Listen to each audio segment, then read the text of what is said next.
Mi mamá estaba convencida, como ya dije, de que lo único que valía la pena en la vida era el amor y que la naturaleza humana estaba inevitablemente destinada al afecto.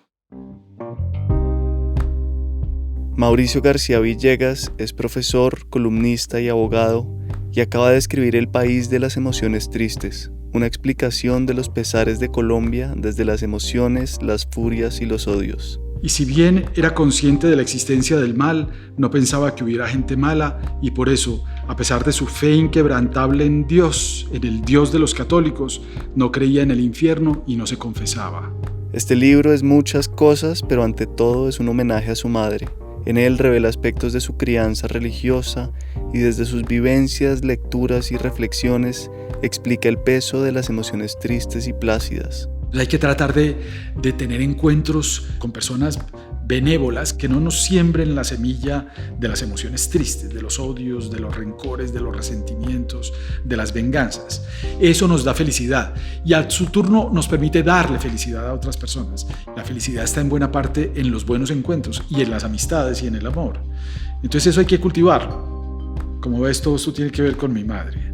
Lo que nos deja Mauricio con esta conversación y este libro es una oportunidad para mirarnos y evaluar con serenidad qué ha estado detrás de gran parte de los conflictos y fracasos que hemos tenido como país, que no son muy distintos a los que tenemos como personas. Tenemos que ser mucho más cuidadosos en relación con nuestros juicios morales, menos enfáticos, más humildes quizás, más recatados en la manera como condenamos a los demás y como nos exaltamos a nosotros mismos. Bienvenidos al Topo, un podcast de entrevistas en el que exploramos lados desconocidos de personas con formas de pensar fascinantes. Soy Miguel Reyes. Empecemos hablando, digamos, de tus papás, que es un poco con lo que empiezas el libro también. Cuéntame un poco cómo eran ellos, sus valores, el carácter y cómo te fueron formando de niño. Yo nací en Manizales en 1959. En el seno de una familia muy católica, como solían ser todas las familias en Manizales. Muchas de ellas lo seguirán siendo, yo me imagino, pero aquello era otra época, una época en donde Manizales, que es una ciudad relativamente nueva porque fue fundada en la segunda mitad del siglo XIX, pues tenía una burguesía en buena parte ligada al café muy conservadora y muy encerrada en las montañas, además, porque las vías de comunicación eran muy precarias. Entonces mi familia, por el lado de mi padre, es una familia pero particularmente católica. Son 12 hijos, de los 12 hijos hay 7 religiosos, 5 curas y 2 monjas. Algunos ya han muerto, entre ellos 2 curas que fueron obispos. Entonces es una familia, te imaginarás, pues en donde todo giraba en torno a la religión. Yo viví solo unos pocos años en Manizales. Mis padres se vinieron a vivir a Medellín. Yo tuve mucha cercanía con mis tíos y con la religión que se practicaba en esa casa. Y de una vez cuéntame un poco qué te fue pesando de la religión desde chiquito. ¿Cómo la recibiste? ¿Qué te cuadraba? ¿Qué no? De niño y de adolescente, digamos. Pues yo fui muy piadoso de niño. Yo admiraba mucho a mis tíos y ellos pues me inculcaron una fe muy fuerte en la niñez. Ya después en la adolescencia las cosas empezaban a cambiar y yo empecé a tener conflictos, entre otras cosas porque las versiones que yo recibía de la iglesia eran muy distintas. Mientras que en la familia de mi abuelo García la religión era sobre todo una religión como de entrega, de solidaridad, de abnegación con los pobres, porque mis tíos pertenecen a una congregación que se llama San Vicente de Paúl, que está dedicada fundamentalmente a defender a los pobres y a protegerlos y ayudarles. Mientras yo recibía esa versión estando en las vacaciones en la familia de mi padre, pues en el colegio era otra cosa completamente distinta. Yo en el colegio estudiaba en el gimnasio Los Alcázares, que es del Opus Dei, en donde la visión de la religión era totalmente distinta. No solamente desde el punto de vista social, en este caso en el Opus Dei era una religión de clase alta, sino en la manera de concebir la religión. Había cosas parecidas, desde luego, como la omnipresencia del pecado y del castigo y del infierno y cosas por el estilo, pero en el Opus Dei la cosa era mucho más dramática, porque, y sobre todo la cosa sexual, la connotación sexual de todo el comportamiento religioso era muy evidente en el caso del Opus Dei. Y fuera de eso, yo recibía una visión bien distinta por parte de mi madre, que era la persona que era religiosa en mi casa. Mi padre era más escéptico, era un liberal más incrédulo.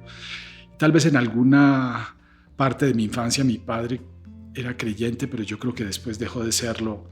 Pero mi madre sí era muy religiosa, pero mi madre tenía una religión muy, muy tranquila, muy tolerante, no creía en el infierno. La dedicatoria del libro es justamente a mi madre, que no creía en el infierno. Entonces mi mamá tenía una visión mucho más tranquila, más moderada, más tolerante de la religión, a pesar de que tenía una fe inquebrantable. Digamos, esas tres versiones de la religión como que me sembraron la duda de que la cosa no fuera tan clara y de que tal vez más que una religión lo que ahí había era como una política religiosa, y más que una política religiosa, simplemente una política o una visión del mundo. Entonces, esos contrastes tan marcados en la manera de creer e inclusive en la manera de concebir al Dios, a los santos, a la liturgia y a todo esto, me sembraron la duda desde muy niño. Y bueno, esa duda terminó siendo prevaleciente y finalmente no quedó mucho de eso.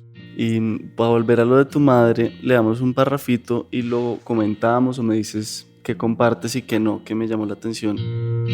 Tal vez por haber tenido esa familia o por tener los genes de mi abuelo, mi mamá estaba convencida, como ya dije, de que lo único que valía la pena en la vida era el amor y que la naturaleza humana estaba inevitablemente destinada al afecto. No solo eso, pensaba que la gente mala era producto de las circunstancias y que si volvieran a vivir bajo condiciones diferentes serían buenas personas. Y si bien era consciente de la existencia del mal, no pensaba que hubiera gente mala y por eso, a pesar de su fe inquebrantable en Dios, en el Dios de los católicos, no creía en el infierno y no se confesaba. Eso me gusta mucho y yo lo comparto plenamente. ¿Tú? Sí, yo comparto eso. Más aún, yo creo que este libro es un homenaje a esa idea. Es un homenaje a mi madre, pero sobre todo a esa idea de mi madre. Mi madre tomaba una actitud distinta a la que por lo general las personas asumen, que es sobredimensionar la parte mala de las otras personas, sus defectos, sus vicios. En cambio, mi madre hacía justamente lo contrario. Siempre era benevolente en la manera como veía a los demás, a veces demasiado benevolente, pero era una actitud muy bonita y sobre todo particularmente bonita con la gente que ella quería, porque siempre veía en nosotros, en sus hijos, en su marido, en mi padre y en toda la gente que la rodeaba, que era muchísima, mi mamá la quería muchísima gente, siempre veía eso y siempre trataba de sacar lo mejor de las otras personas. No solamente lo predicaba, sino que lo practicaba y así se comportaba y en eso era totalmente auténtica. Y a mí me parece que eso no solamente es una lección muy útil para la felicidad, y uno encuentra claves de esto en muchos autores, en Montaigne, en Hume y por supuesto en Spinoza, del que hablo en este libro, sino que es una lección para la vida en sociedad en general. Si en el debate público viéramos más las cosas positivas y no nos empeñáramos tanto y casi que exclusivamente en ver los defectos, las furias, los odios, las venganzas, tal vez podríamos salir adelante más fácil y tal vez podríamos avanzar mejor. Y un poco el libro es eso. Por eso el libro es un homenaje a mi madre. Qué lindo, ya voy viendo más de dónde viene todo. Y sobre tu carácter, ¿qué tan así es? Que pues sí percibo que muy moderado y muy tranquilo. Sí, no, yo no creo tener la virtud de mi mamá. Yo creo que yo nunca he conocido una persona, bueno, tal vez una hermana de mi madre era un poco así, que tenga esa benevolencia que mi mamá tenía. Yo soy mucho más un personaje común y corriente, pero sí tengo esa vena y trato de cultivarla y trato de incorporarla a mi manera de ser. Mis hijos de lo que se burlan es que yo nunca aprendí a gritar. Hay mucha gente que grita con facilidad, qué sé yo, cuando le hacen cosquillas, o que grita, qué sé yo, en una fiesta por estar emocionado, o que grita de miedo. Yo no sé gritar. Y en mi familia creo que nadie sabe gritar. Yo nunca oí un grito de nadie en mi familia, ni discutiendo, ni por emociones, ni nada por el estilo. Entonces el temperamento de mi madre yo creo que influyó mucho en el temperamento de la familia en general, que también era un poco el temperamento que existía en la familia de ella, en la familia de mi abuelo materno, que es un poco evitar exaltarse demasiado, evitar ser presa como de las emociones demasiado airadas y entonces llevar a una discusión, a una pelea en donde las personas se hacen daño, o se hacen mal, o se critican demasiado, porque mis abuelos y mi madre siempre veían en eso un riesgo muy grande. Entonces a nosotros desde niños nos decían que no habláramos tan duro, que le bajáramos el tono, que fuéramos más moderados. Creo que te iba a hacer una pregunta que es justamente sobre eso que viene enseguida en el libro, que es como un ejemplo en tu familia en el que te guardaste una opinión sobre la fe y la iglesia y tal, y evitaste un conflicto. Entonces sí, es como esa pregunta de si todas las verdades son para decirlas. Sí, el prólogo gira un poco en torno a este dilema, de si uno debe ser, de si es una virtud ser siempre franco y decir las cosas directamente y no esconderlas, o si en cambio esconder algunas cosas, tratar de no herir a la persona, en fin, es lo que es una virtud. No es fácil definir eso, porque lo segundo tiene el problema de la hipocresía, y la hipocresía puede ser también muy criticable. La defensa que yo hago en el prefacio es un poco la virtud de la hipocresía, que es lo que habla La Rochefoucauld en sus máximas. La Rochefoucauld decía que la hipocresía es ese homenaje que el vicio le hace a la virtud. Y yo creo que eso es importante en la sociedad. Yo creo que hay que encontrar un justo medio entre la franqueza y, la moderación de las pasiones y la hipocresía, por el otro lado. Entonces yo al principio, justamente por ese conflicto que tuve con este tío sacerdote, yo al principio me sentí muy ofendido y fui donde mi padre y de manera muy airada le dije que yo quería escribirle una carta cantándole la tabla, como decimos en Antioquia, y mi papá me dijo que no lo hiciera. Primero porque eso no iba a conducir a nada, eso no iba a mejorar las cosas, él nos iba a convencer de que estaba equivocado porque lo hacía por motivos religiosos y las creencias religiosas son muy difíciles de cambiar.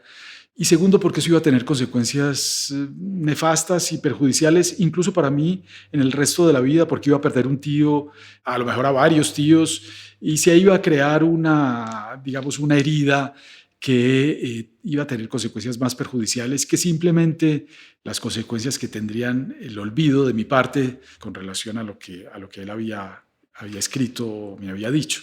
Entonces, finalmente, yo lo que hago en el prefacio es un poco plantear como las dos opciones y terminar por decir que creo que mi madre tenía razón y que esa benevolencia y amabilidad en las relaciones sociales a veces tiene sus costos, por supuesto, pero que muchas veces sale ganando cuando se le mira en términos, por ejemplo, de felicidad de las personas. Porque lo otro es muy común también. La solución opuesta es muy común y conduce a cosas, a heridas que son irremediables y que son muy costosas. Con mucha frecuencia todos, en algunas circunstancias, se nos va la mano en irascibilidad, discutiendo con una persona y ofendemos más a esa persona de lo que estaríamos dispuestos a ofenderla antes de la discusión. Y después nos arrepentimos de haber sido tan deslenguados y de haber dicho cosas que no debimos haber dicho. Y viceversa, la otra persona hace lo mismo. Entonces las discusiones muchas veces son un escalamiento simétrico y recíproco entre dos personas que crean una animadversión a la cual en principio no estaban dispuestos, y que es la misma discusión y el fragor y la calentura de la discusión la que los lleva a hacer eso. Eso pasa también en el mundo político y en las relaciones públicas y en el debate público. Y los griegos hablaban un poco de eso, de que los seres humanos muchas veces eran víctimas de las furias, que eran unas diosas que se apoderaban de ellos y hacían que las personas cometieran o llegaran a una posición, en contra de su propia voluntad. Entonces esta receta de mi madre evita esas cosas. Claro, repito, también tiene costos. Y bueno, entonces entrando en el libro, la primera parte el primer capítulo que se llama Dicotomía de Occidente, termina con una distinción de dos tipos de alma que quisiera que, si quieres, leamos el final de ese primer capítulo y nos explicas un poco cuáles son esas dos almas. Una vez puestos en nuestro sitio, hermanados con el orden natural, el alma y el cuerpo se funden en una misma cosa. Richard Dawkins, en un pequeño ensayo, distingue dos tipos de alma: el ente que sobrevive después de la muerte y la fuerza intelectual o espiritual en donde se asientan las emociones humanas y que depende de la vida para subsistir. La primera es el alma que tienen en mente los religiosos, la segunda es el espíritu. La primera se asocia con los dioses y la trascendencia, la segunda con la belleza y la elevación sentimental. Paradójicamente, al menos en la historia humana, es posible que el alma de los religiosos muera como consecuencia del avance de la ciencia, mientras que el alma espiritual se fortalezca. He escrito el resto de este libro pensando en que eso es posible y deseable. Bien, sí, elaboremos un poquito ahí que me llama mucho la atención. Ese párrafo viene después de una explicación de la teoría de la evolución de Darwin, que no solamente Darwin, pero sobre todo él ha tenido el gran mérito de haber puesto en evidencia que esa dicotomía entre alma y cuerpo no existe y que todos somos una sola cosa. Hoy en día los estudios de neurociencia y de psicología evolutiva y muchos otros lo que muestran incluso es que no hay partes del cerebro responsables de las emociones y otras responsables de la racionalidad o algo por el estilo, sino que todo está imbricado en una cantidad de conexiones complejas y que no es posible diferenciar el espíritu de lo corpóreo, mucho menos desentrañar la existencia de un alma o cosas por el estilo, o de un alma inmortal, pues. La lección de esta primera parte del libro es un poco, pues, mostrar que los seres humanos estamos mucho más conectados con la naturaleza, con los animales, particularmente con los primates, con los simios, con los chimpancés sobre todo, de lo que creíamos, que somos mucho más vulnerables de lo que pensábamos, que nuestra racionalidad desde luego nos distingue en algo del resto del reino animal, pero que no nos garantiza lo que creíamos que nos garantizaba. Muchas veces es una racionalidad falaz, vulnerable, débil. Y entonces, digamos, esa primera parte del libro es una parte destinada como a entender mejor la naturaleza humana. Desde luego no es invención mía, yo lo único que hago es reseñar la ciencia y reseñar lo que se ha dicho al respecto, pero partir, digamos, de ese punto de vista más modesto y más humilde, que es el nuestro y que es nuestra ubicación en el reino animal. Me vuelve a dar curiosidad, ¿cómo fue esa evolución tuya de tus creencias, de la religión y de la formación religiosa que habías recibido de niño? ¿Cómo llegaste hasta acá? ¿Si hubo algún desinfle de la religión como que ya te hizo pensar de otra manera? ¿O si en qué momento te alejaste de la religión católica o organizada? Yo me fui alejando paulatinamente y por muchas causas. Tal vez la más importante de todas es mi propio padre. Mi papá, que había nacido en esa familia tan religiosa, con 7 hermanos religiosos, siempre tomó un poco de distancia frente no solamente a mis tíos, sino a mis abuelos. Y ellos también tomaron distancia frente a él. Mi padre era visto un poco como un minusválido en esa familia de religiosos. Cuando nosotros nos vinimos a vivir de Manizales a Medellín, mi madre, buscando colegio y hablando con algunas de sus primas que vivían en Medellín, mis padres decidieron que sus hijos iban a entrar a estos colegios del Opus Dei, a Pinares por un lado y Alcázares por otro lado. Ellos no sabían muy bien qué era el Opus Dei y tenían poca información sobre lo que se inculcaba en esos colegios. El hecho es que yo estudié ahí el resto de mi educación básica y media, y mis padres, sobre todo mi papá, se dio cuenta un poco tarde de la ideología y sobre todo de la concepción religiosa que se impartía en ese colegio. De hecho, se dio cuenta de que, por lo menos en esa época, ese colegio estaba inspirado en un tipo de religiosidad franquista con el cual él estaba totalmente en desacuerdo. Pero ya éramos demasiado grandes, ya teníamos demasiados amigos en el colegio y ya era muy difícil sacarnos del colegio. Entonces terminamos en ese colegio. Pero yo ya en la adolescencia empecé a tener muchos conflictos con las autoridades del colegio. Yo tenía un pequeño periódico que fundé con mi amigo Héctor Abad, que se llamaba Criterio, y en el que escribíamos, pues teníamos 14, 15 años, escribíamos las cosas que nos interesaban y eso no era siempre bien visto por las autoridades. En fin, digamos, fue en buena parte mi padre, que además era un científico frustrado. A mi papá le tocó levantar una familia de 5 hijos en condiciones difíciles, tuvo que trabajar muchísimo, hizo 2 carreras, primero fue veterinario y después zootecnista. Mi papá era un gran amante de la naturaleza y del reino animal y era un científico frustrado porque a él lo que le gustaba en realidad era la ciencia y el conocimiento, y sobre todo el conocimiento de la naturaleza. Y nosotros siempre vivimos en fincas. Yo nací en una finca y pasé toda mi infancia yendo a fincas y montando a caballo y caminando por los bosques. Entonces ese amor por la naturaleza me lo inculcó mi padre y ese escepticismo propio de la ciencia también me lo inculcó él. Entonces eso por un lado, digamos, con mucha frecuencia esta posición atrabiliaria de la gente del Opus Dei por el otro lado, y las lecturas, digamos, la lectura, que siempre para mí fue una pasión cuando era adolescente, pues me condujeron poco a poco y sin aspavientos tampoco, sin un momento radical y sin una reacción airada, a ir abandonando poco a poco esos caminos. Y si te preguntan hoy en día en qué crees, ¿qué respondes? No, lo primero que se me ocurre decirte es que creo en la belleza de la naturaleza, creo en el Homo sapiens y creo en la necesidad apremiante de luchar porque la especie humana, el Homo sapiens, pues no caiga en los peligros que se avecinan, que son peligros casi que de autodestrucción. Por supuesto, eso implica muchísimas otras creencias más particulares. Creo en la justicia social, en los derechos humanos y muchas otras cosas.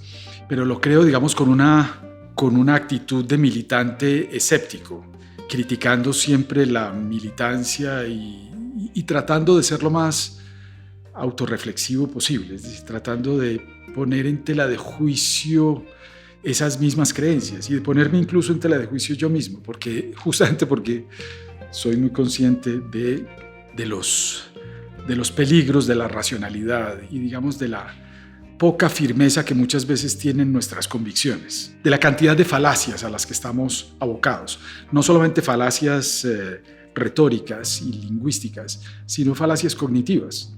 Y buena parte de este libro al inicio habla de esas falacias y, digamos, de lo difícil que es encontrar verdades absolutas.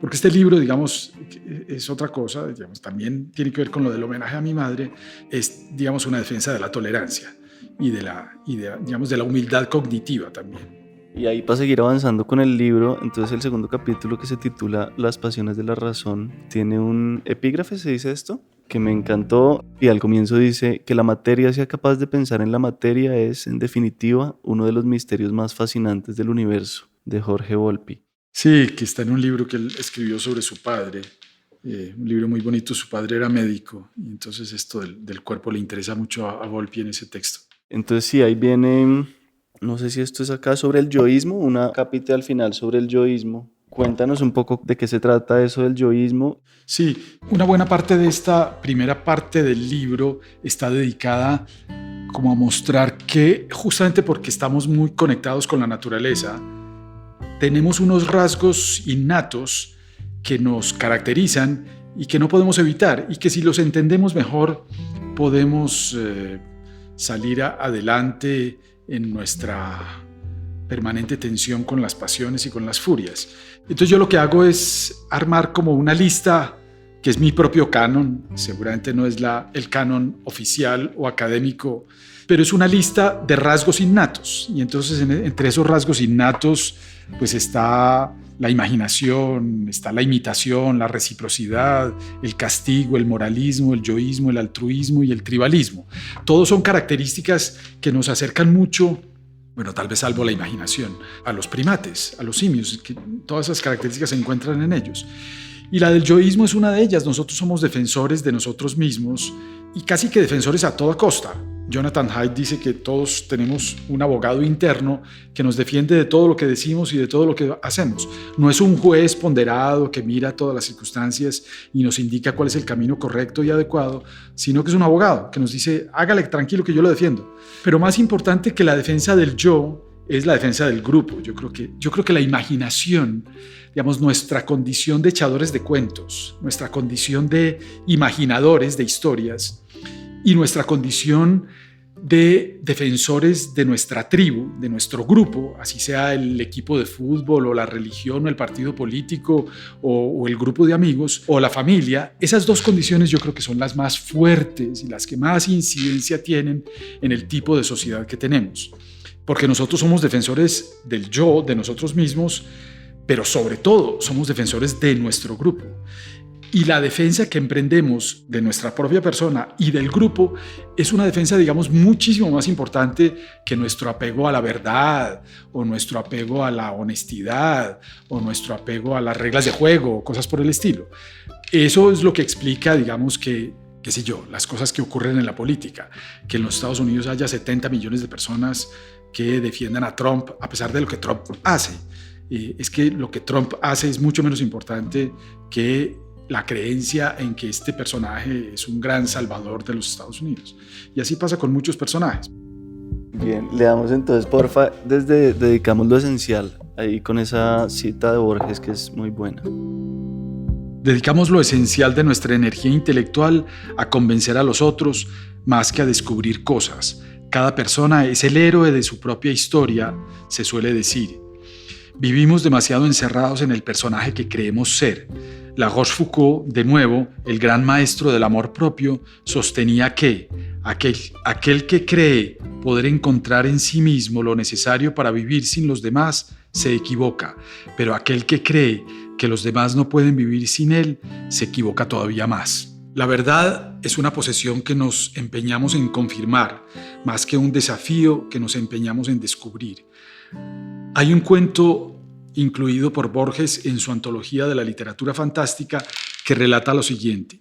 Chu Fu Tse, negador de milagros, había muerto. Lo velaba su yerno. Al amanecer, el ataúd se elevó y quedó suspendido en el aire a 2 cuartas del suelo. El piadoso yerno se horrorizó. «Oh, venerado suegro», suplicó, «no destruyas mi fe de que son imposibles los milagros». El ataúd, entonces, descendió lentamente y el yerno recuperó su fe. Me encantó esa cita, sí. ¿Cómo la interpretas tú? Ahora te hago una pregunta que me quedé pensando, pero ¿cómo? A mí me parece que lo que indica es esta idea de que los seres humanos lo que intentamos hacer es acomodar la realidad a la mente y no la mente a la realidad, que es lo propio del espíritu científico. Lo propio del espíritu científico es tener la mente dispuesta a lo que ocurre en la realidad para tratar de interpretarla y de aprender de ella. La actitud nuestra, en términos generales, es la contraria, es la actitud dogmática, que consiste en tratar de ver todo lo que ocurre y de interpretar el comportamiento de todas las personas con las que nos relacionamos de manera que sea conveniente para lo que ya creemos, de manera que confirmen lo que ya creemos. Entonces, con mucha frecuencia, lo que pasa en la realidad no nos cuestiona, no nos sacude, porque cuando nos puede sacudir o cuestionar, muchas veces lo desconocemos, o en ocasiones lo que hacemos es acomodar las cosas para que se sintonicen con lo que ya creemos. Y la pregunta que te iba a hacer es, ¿qué es un milagro para ti? Pensando en esta cita, y sí, ¿cómo definirías un milagro? No, nunca había pensado yo en eso. Cuando las personas que fuimos muy creyentes dejamos de creer, olvidamos como esas palabras claves de la religión y nunca más volvemos a pensar en ellas. No, yo creo que lo milagro es lo extraordinario para mí, y yo creo que las cosas extraordinarias, que por supuesto se encuentran muchas en la naturaleza, por lo menos en el mundo social, son las cosas que permiten como el progreso colectivo. Eso es lo que a mí me parece milagroso, por lo menos milagroso entre comillas, por supuesto.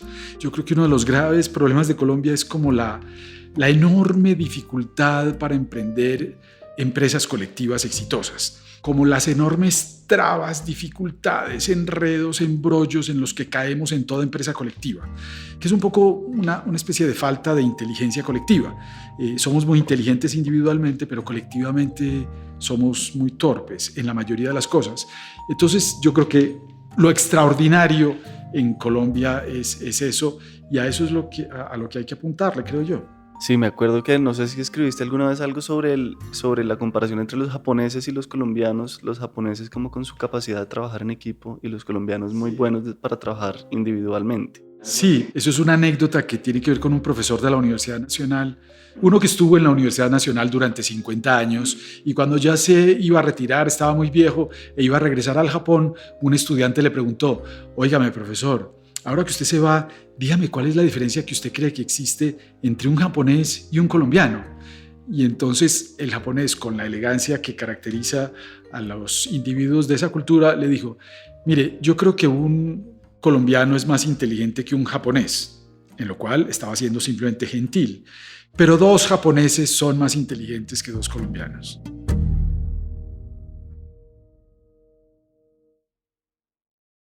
Una de las cosas también de este libro es que muestra la importancia de la imaginación, muestra la importancia que tiene la naturaleza humana en términos de contadores de historias, o de creadores de historia, o de imaginadores. Y esto para bien y para mal. Esto puede tener una vertiente muy perjudicial porque, digamos, ahí hay una fuente de fanatismo enorme con los patriotismos, los nacionalismos, las religiones, etcétera.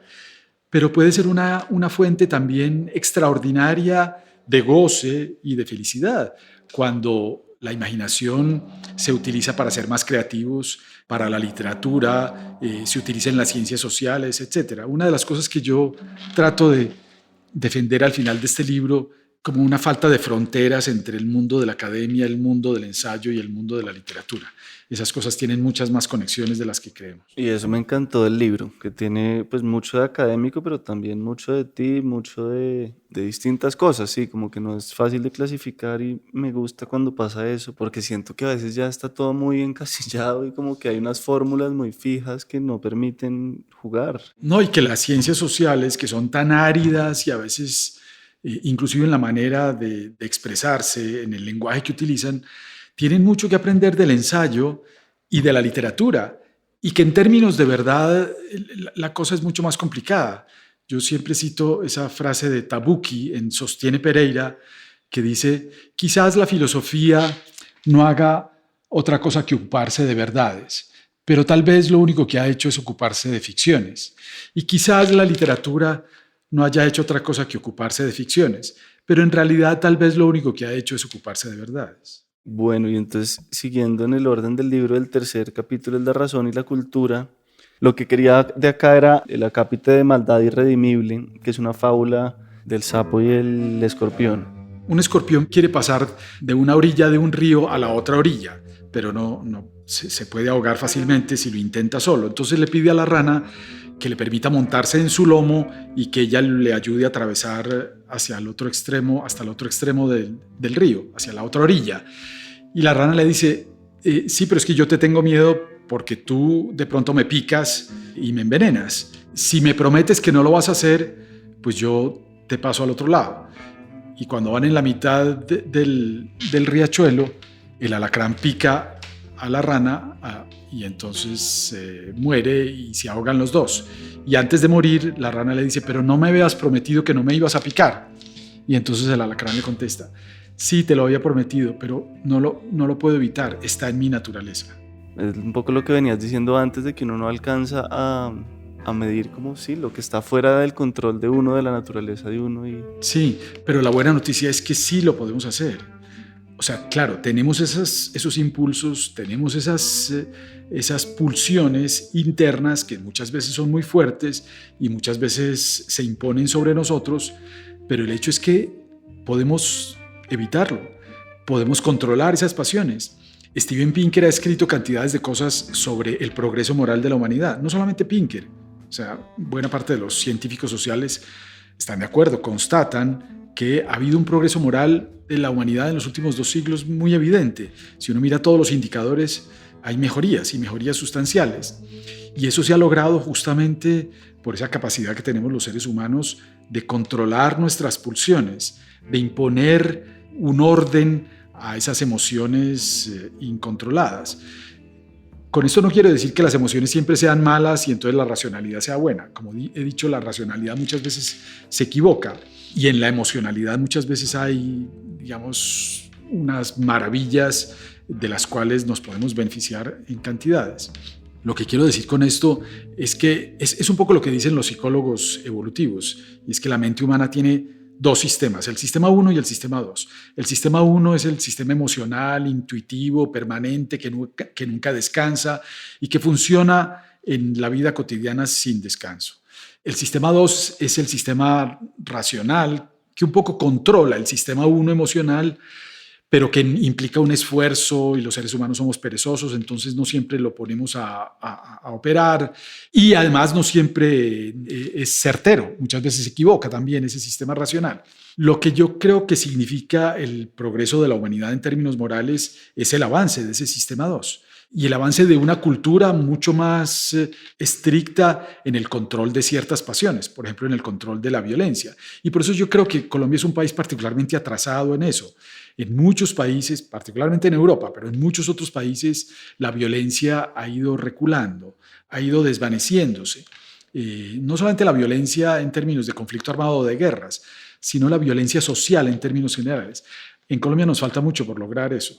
Y otra frasecita que viene ahí justo después de esto que me la resalté y quería como que la pensáramos dices, el cristianismo condenó la teoría de la evolución por acabar con Dios, que es como el antídoto que tenemos para evitar la picada. Y sin Dios, como decía Dostoyevsky, todo se derrumba. Eso de sin Dios todo se derrumba, ¿cómo lo ves? Esa era una amenaza típica de las personas mayores con las que yo viví durante mi infancia. Es que hay que proteger la religión, incluso hay que defender la religión a pesar de sus defectos, a la iglesia, y a pesar de sus defectos y de los errores que comete, porque es que no hay otra salida. Es que sin religión todo se derrumba, como decía Dostoyevsky. Pues justamente lo que tenemos que hacer en Colombia es construir una moral social que no esté ligada a las religiones, a ninguna religión, y que permita fundar la ética y el comportamiento moral en una sociedad pluralista en donde hay mucha gente que cree cosas distintas.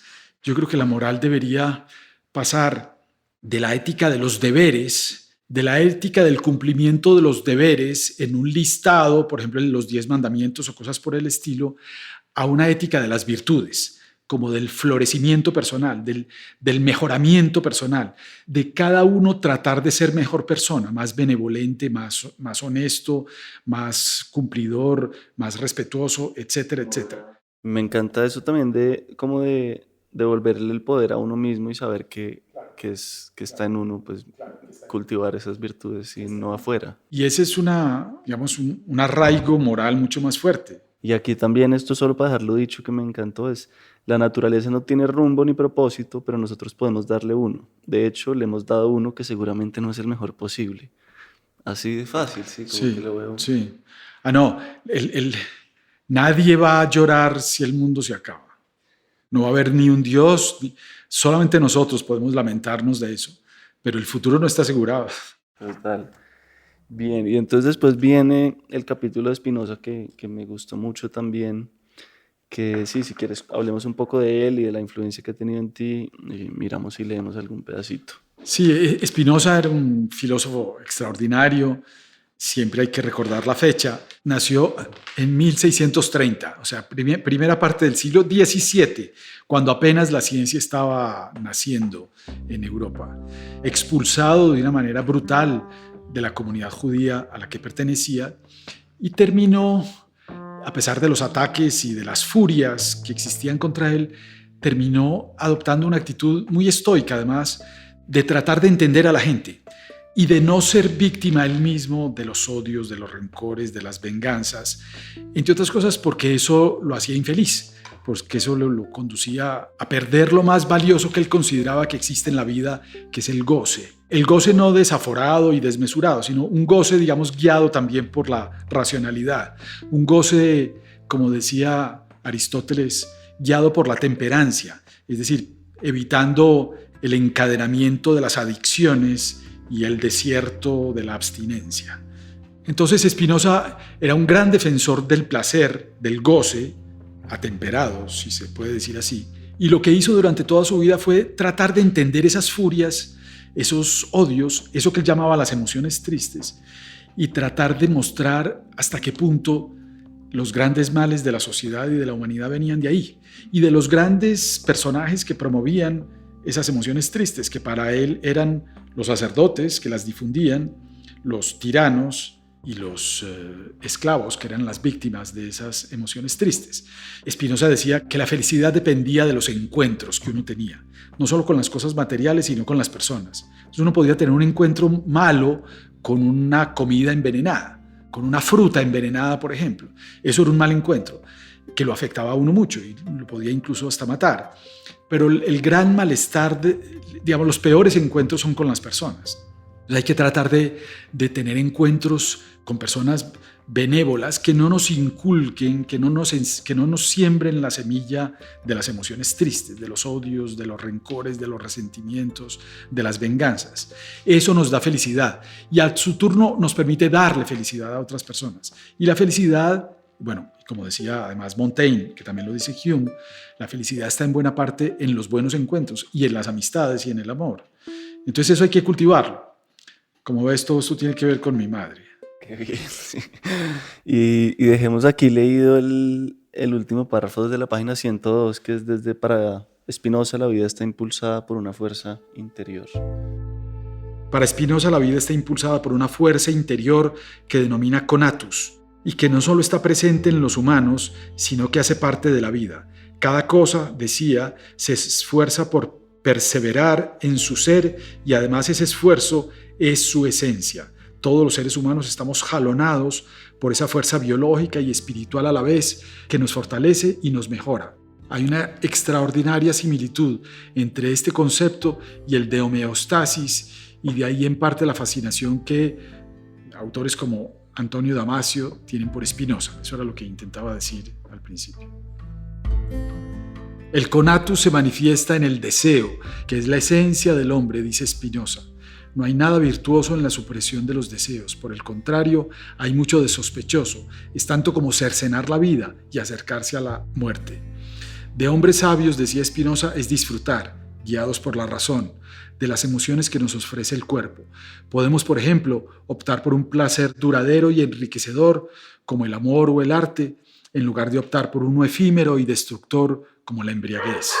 Sí, ese capítulo me encantó. Ahí más adelante dices otra frase de él que es muy chévere, que es: la muerte es un mal encuentro, nada más que eso, y siendo tal cosa no debe ser objeto de nuestra preocupación. El hombre libre en nada piensa menos que en la muerte. Hablemos un poco ahora de la herencia española, que sé que es un tema que has estudiado desde el derecho también y en otros de tus libros, que es el incumplimiento de reglas, todo lo que nos dejaron los españoles, pues. Yo creo que en Colombia vivimos demasiado enfrascados entre las dos fechas, entre una elección presidencial y la otra. Y aquí todo funciona en torno a los debates presidenciales o al inicio de un gobierno y no salimos de ahí.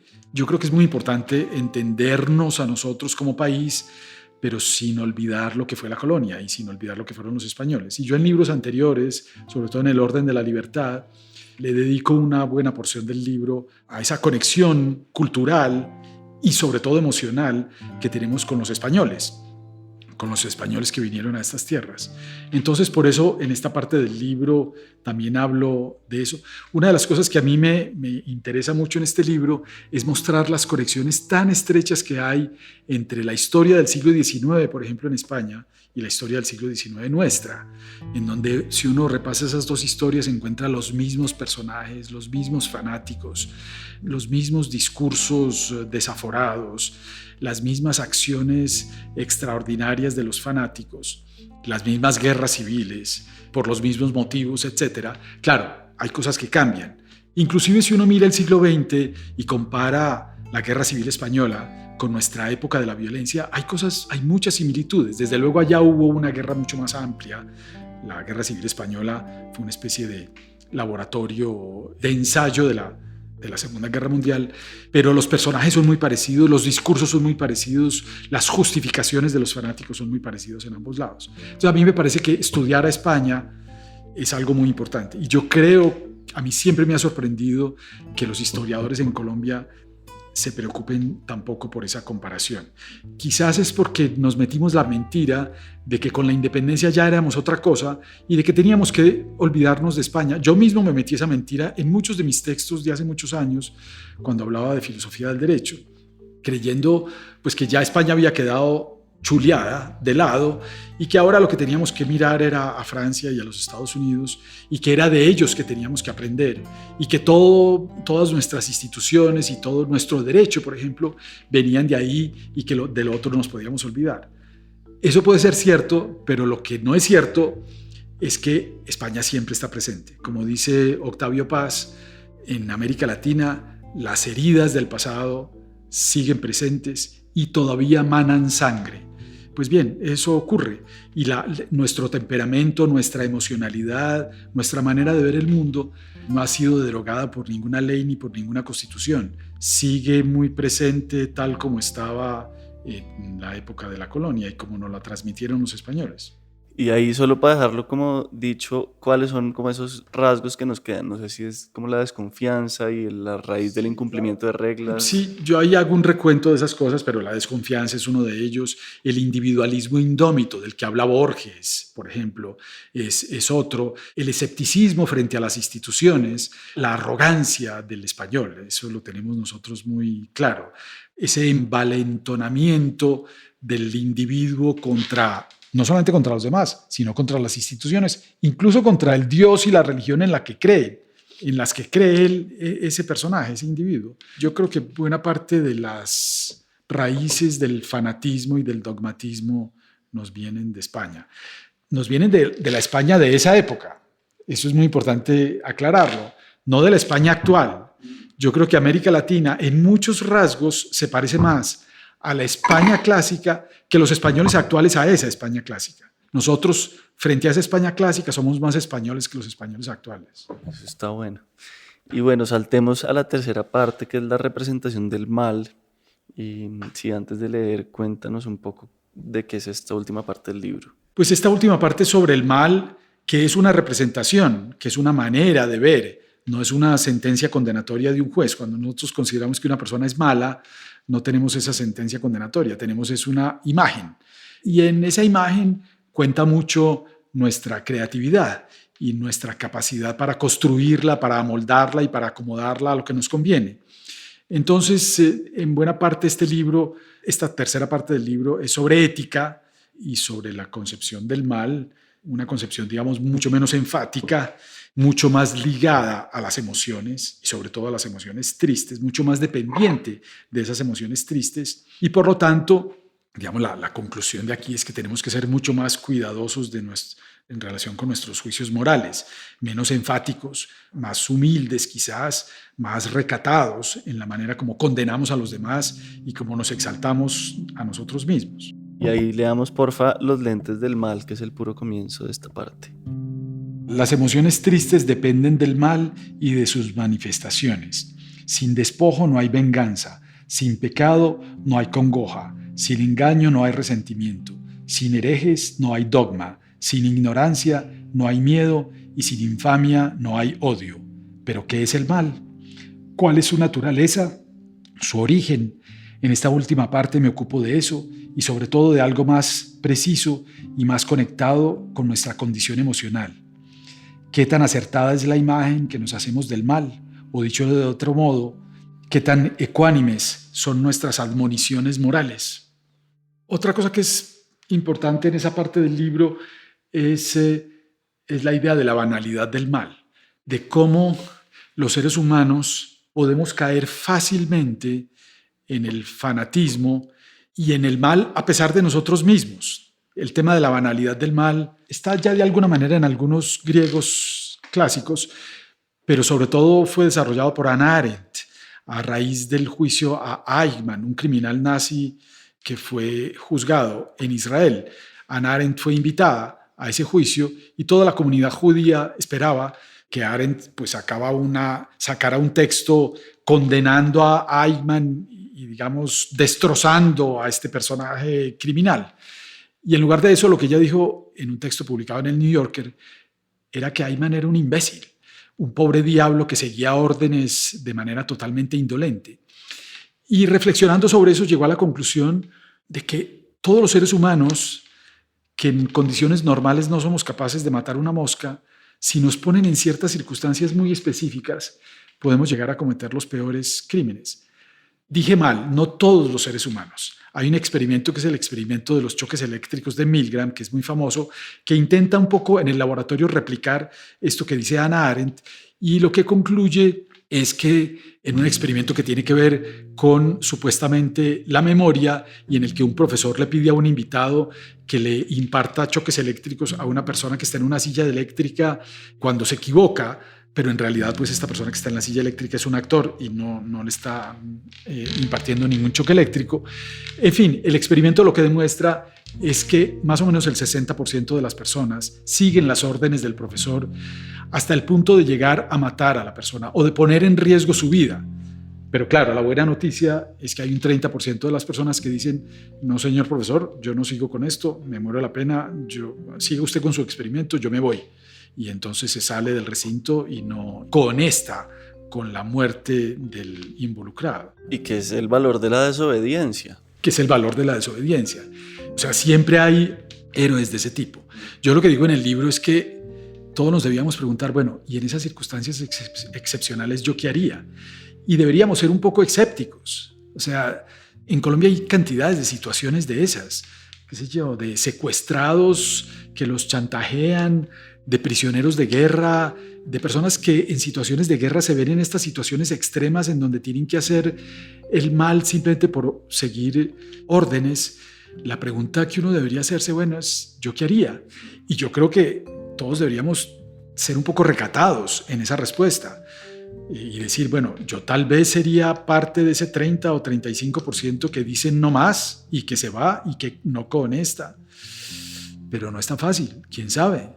Y me hace pensar también en lo que hablábamos como que lo hablas también un pedacito, que es como del maltrato animal y del vegetarianismo, que es una cosa que uno nunca le enseñan o no lo invitan a verlo ni a cuestionarlo, y que en los colegios sirven carne como si fuera cosas, y sí, porque en mi caso pues llegó tarde esa revelación, pero llegó con mucha fuerza y me cambió muchas cosas de ver la vida, pues. Yo, que soy más viejo, voy un poco en ese propósito, pero he sido menos exitoso. Pero sí, o sea, cuando yo era niño, mi papá me enseñó a hacer caucheras para matar pájaros. Mi papá, que era un ecologista avant la lettre, o sea, antes de que existieran los ecologistas, en Colombia al menos. No, el mundo ha cambiado mucho, las personas de mi edad lo hemos visto cambiar de manera dramática, pero todavía falta mucho por cambiar. Pero la indolencia con los animales es una cosa tremenda todavía. A mí me gusta mucho Peter Singer y lo que escribe sobre los animales y sobre todo lo que escribe sobre los peces, porque yo fui pescador mucho tiempo y hace muchos años dejé de pescar justamente por eso. Primero hubo un tiempo en que liberaba a los pescados y después ya decidí no pescar más. Los peces son los animales que más sufren porque siempre mueren por miles de millones y siempre mueren asfixiados. No hay ningún método para matarlos sin dolor. Y también yo creo que va a ser lo que fueron los esclavos, lo que fueron los judíos, lo que fueron las mujeres, sino que no hemos visto a las otras especies todavía como iguales. Todavía no hemos visto la enorme cercanía que tenemos con el reino animal, sobre todo desde el punto de vista emocional. Nos enseñaron de pequeños o nos transmitieron la idea de que las emociones eran como una aparición tardía en la evolución, fruto de un cerebro muy evolucionado, y que eran muy propias del ser humano, que solo habían aparecido muy tarde. En realidad, las emociones están en todos los animales, en toda la vida, como dice Antonio Damasio. Entonces, hay que hacer todo lo posible por enseñarle a los niños, y esta es otra parte que a mí me interesa mucho, por inculcar una educación sentimental favorable al reino humano y a la naturaleza en general, también frente a los demás seres humanos, por supuesto. Bien, y más adelante leamos un párrafo en la 253 en que hablas, creo que ahí vienes hablando algo sobre el patriotismo, pero creo que lo vamos a conectar con lo que acabamos de decir, desde Yo también siento apego. Yo también siento apego por las montañas de los Andes, por las quebradas del occidente colombiano, por la luz de un día soleado en el oriente antioqueño, por la biodiversidad del trópico montañoso y también por algunos personajes de la historia nacional, sobre todo escritores, artistas y deportistas. Sin embargo, cuando viajo por América Latina, me parece que las fronteras son artificiales y que un ciudadano de Santiago o de Lima es tan cercano a mí y tan lejano como un habitante de Barranquilla o de Pasto. Me siento más paisa que colombiano y más latinoamericano que paisa, pero sobre todo me siento miembro de la especie Homo sapiens. Esa es mi patria grande y si tuviera que escoger una patria chica, con América Latina me siento a gusto. Pero más ciudadano, me siento de la naturaleza en la que nací y a la que volveré algún día con el conjunto de todos mis átomos desvanecidos en la materia infinita. Me gustó lo personal ahí, hay muchas cosas. No sé si quieres comentar algo adicional sobre el patriotismo. No, yo creo que el patriotismo tiene mucho de religiosidad. Yo, por supuesto, hago todo lo posible por mejorar la sociedad en la que vivo, pero si yo hubiera nacido en Haití, en Francia o en Bélgica, creo que tendría el mismo sentimiento del deber de mejorar esa sociedad, pero nada de eso me lleva a pensar que mi sociedad sea mejor, que sea más bonita, que sea más valiosa o cosas por el estilo. Yo creo que el patriotismo tiene cosas importantes, pero tiene muchos defectos y muchas desviaciones que hay que evitar. Si alguna filosofía adhiero yo es al cosmopolitismo, que también era una idea de los griegos antiguos, y es esta cosa de que todos pertenecemos a la misma especie, de que somos iguales y de que no hay ninguna razón para tratarnos distintos por el simple hecho de haber nacido en un sitio diferente. Y ya para ir cerrando, hablemos un poco de los dogmáticos y de los moderados y de esa virtud de la moderación. Si quieres, leamos lo que está en la 288 y lo comentamos desde los dogmáticos, el segundo párrafo. Los dogmáticos, por tener todo claro, ven la realidad de manera simple. No aceptan que el mundo se haya vuelto más complejo y que no sea fácil juzgar todo con un sí o con un no, con un bueno o con un malo. Quieren que volvamos al mundo de antes, cuando todo era, dicen ellos, de una sola pieza y la realidad era simple y ruda. Lo que yo intento hacer en esta parte es mostrar cómo la perspectiva de este libro es emocional. De ninguna manera estoy proponiendo que la perspectiva emocional es la única posible para entender lo que nos pasa y lo que nos ha pasado. Simplemente estoy diciendo que la perspectiva emocional puede iluminar, puede ayudarnos a entender muchas de las cosas que nos han pasado, siendo que así es en la argumentación que trae este libro. Yo creo que los dogmáticos de ambos lados, por ejemplo, de izquierda y de derecha, o los clericales y los anticlericales, los que en el siglo XIX del lado del liberalismo quemaban iglesias, o los que del lado religioso hacían encarcelar y torturar a los liberales, yo creo que todas esas personas se parecen mucho y que la gran tensión con la que tenemos que lidiar en Colombia y que es la que tiene que llamar nuestra atención, no es tanto la tensión ideológica entre ideologías totalmente opuestas y contradictorias, sino la tensión emocional entre los dogmáticos, que se parecen mucho, tienen las mismas emociones, la misma manera de ver el mundo simple, como un clavo y un martillo, la misma manera reduccionista e inflexible de ver la realidad, la misma tendencia de adaptar la realidad a la mente y no la mente a la realidad. Todos se parecen mucho en eso, tienen la misma emocionalidad y por eso además pasan muy fácilmente de un extremo a otro extremo, como se ve en el mundo político y en la historia colombiana. Es la tensión entre ellos y los moderados, que son en buena parte las personas que ven matices, que ven tensiones difíciles de resolver, que piden más información, que estudian más, que leen más, que se preocupan más por entender las complejidades de la realidad y que por eso justamente están dispuestos a ser más tolerantes y a llamar más al diálogo, a la comunicación y al conocimiento. ¿En qué discusiones y en qué temas crees que estamos enfrascados? Como ¿cuál es un ejemplo actual de...? ¿En Colombia? Sí. ¿Qué discusiones crees que ya pues como que son inútiles y como que siguen siendo vigentes? Yo miro más la cosa como al contrario. O sea, ¿cuáles son las discusiones que hemos dejado de tener y que no tenemos? Eso, más bien, listo. Sí.